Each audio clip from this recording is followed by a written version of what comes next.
नमस्कार दोस्तों, आज की कहानी है माँ बोझ नहीं होती। कौशल्या देवी अपने बेटे अमित और बहू अपर्णा के साथ रहती थी। अमित एक साधारण नौकरी करता था और अपर्णा घर का सारा काम करती थी। कौशल्या देवी ने अपने पति को कई वर्ष पहले खो दिया था और तब से अमित ही उनका सहारा था। अमित एक आदर्श पुत्र था, लेकिन अपर्णा हमेशा अपनी सास को ताने मारती रहती थी। कौशल्या देवी ने अपने जीवन की सारी पूंजी अमित की पढ़ाई लिखाई में लगा दी थी। वह चाहती थी कि अमित एक अच्छा इंसान बने। जब अमित की शादी हुई तो कौशल्या देवी ने सोचा कि अब उनका जीवन थोड़ा आसान हो जाएगा, लेकिन अपर्णा का व्यवहार शुरू से ही ठीक नहीं था। माँ, ये क्या है? इतने पुराने कपड़े पहने हैं, थोड़ा ढंग से रहा करो, हमारी इज्जत का ख्याल रखा करो। अपर्णा अक्सर ताने देती थी। कौशल्या देवी सोचती थी कि शायद वक्त के साथ सब कुछ ठीक हो जाएगा, लेकिन समय बीतता गया और अपर्णा का व्यवहार बद से बदतर होता गया। एक दिन अमित ऑफिस गया हुआ था और कौशल्या देवी रसोई में अपर्णा की मदद कर रही थी। तभी अपर्णा ने गुस्से में कहा, माँ, आप हम लोगों पर बोझ बन गई हैं। आखिर कब तक यहाँ रहेंगी? अमित की कमाई पे सिर्फ हमारा हक है, आपका नहीं। कौशल्या देवी स्तंभ रह गई। उन्हें यकीन नहीं हुआ कि उनकी बहू उनके बारे में ऐसा सोचती है। वह शांत रही और कुछ नहीं बोली। कौशल्या देवी ने उस रात बहुत सोचा। उन्होंने तय किया कि अब वह अपनी बहू को एक ऐसा सबक सिखाएंगी जिसे वह जीवन भर याद रखेगी। उन्होंने अगले दिन अमित से कहा, बेटा, मुझे वृद्धाश्रम जाना है, मैं यहाँ और नहीं रह सकती। माँ, आप ऐसा क्यों कह रही हैं? क्या बात हो गई है? कौशल्या देवी ने मुस्कुराते हुए कहा, नहीं बेटा, मुझे लगता है कि अब मैं तुम्हारे ऊपर बोझ बन गई हूँ।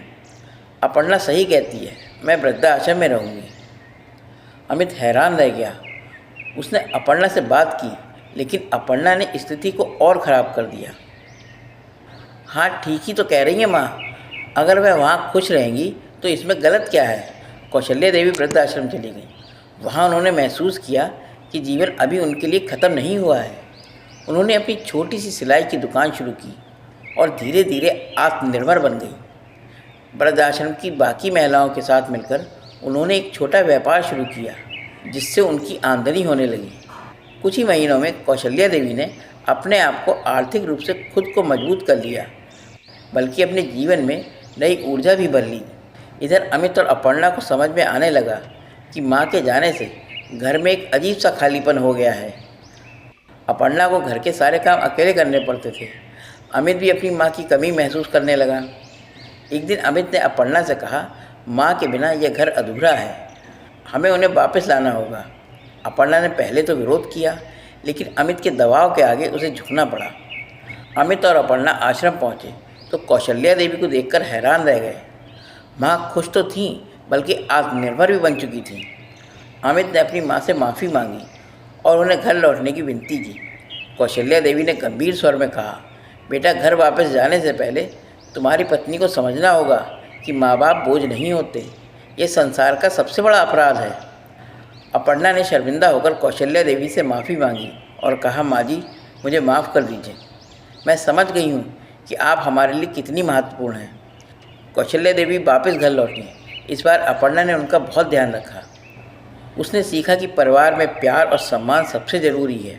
इस घटना ने कौशल्या देवी के जीवन को तो बदला ही, साथ ही अपर्णा को भी एक बेहतर इंसान बना दिया।